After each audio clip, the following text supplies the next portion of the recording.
Hey gang, welcome back to our discussions on bipolar.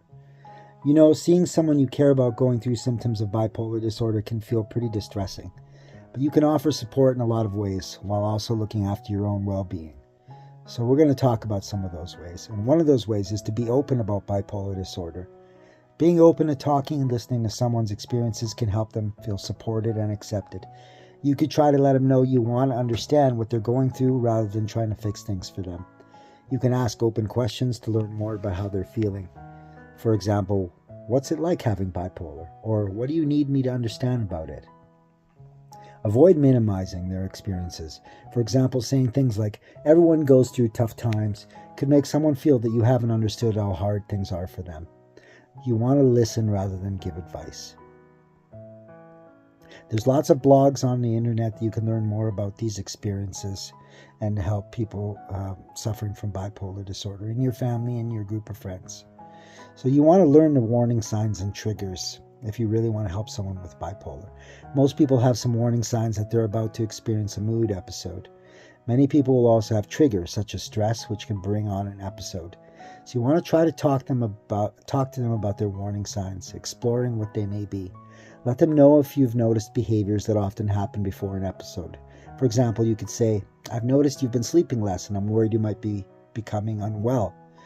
You want to understand what their triggers are and how you can help avoid or manage them. So make a plan for difficult times is also a good strategy to have. When they're feeling well, try talking to them about the support you can offer during a mood episode. This can help you both feel more stable and in control of what's happening. You could discuss ideas such as noting things down that have or haven't worked in the past. This could be by writing notes in a diary or on your phone or by recording voice notes. You could try agreeing code words or signs that they are struggling. For example, you could plan words or symbols between you two to mean different feelings. They could use these as a quick way to ask for help if they're struggling to describe how they're feeling.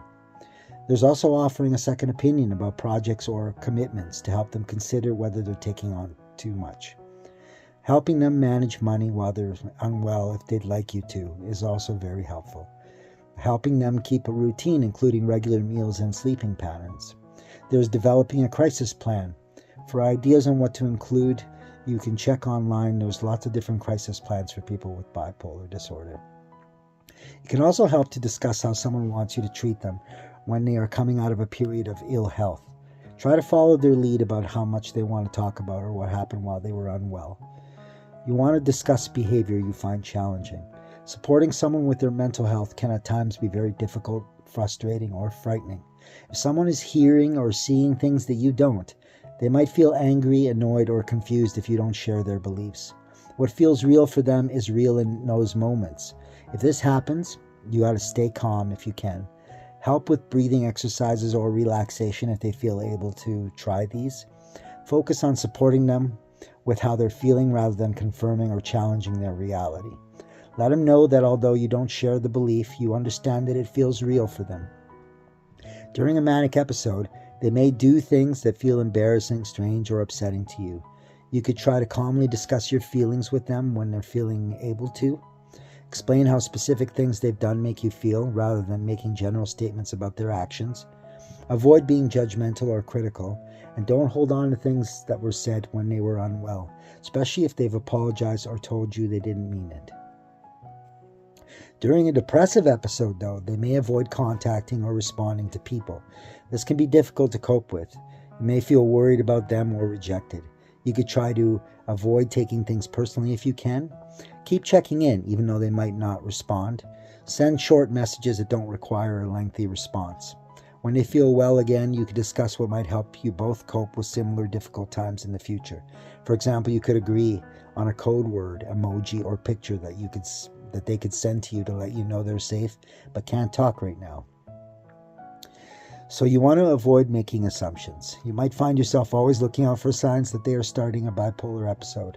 This is completely understandable, but this might not be the most helpful way to support them.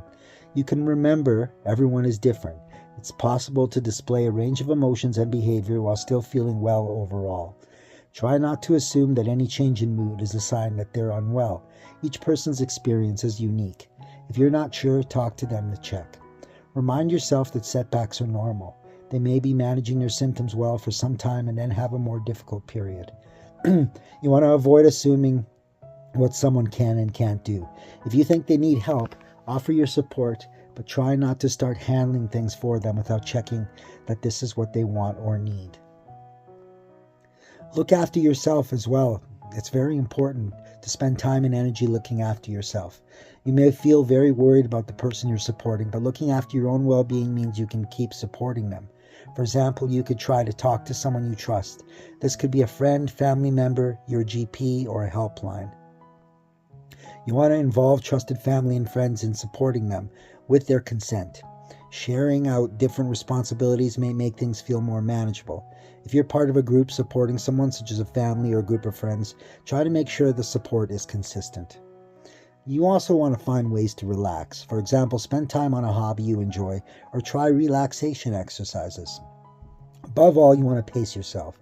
Take things one step at a time and remember that you're doing something really valuable in trying to support someone. So be proud of any small wins and try to celebrate these. You want to be kind to yourself when you're struggling. It's okay not to handle everything as well as you'd like to or to make mistakes. So I do appreciate you spending some time with me on learning how to support someone with bipolar. May that someone get the support they need from you or their loved ones. And as always, bipolar rollers represent.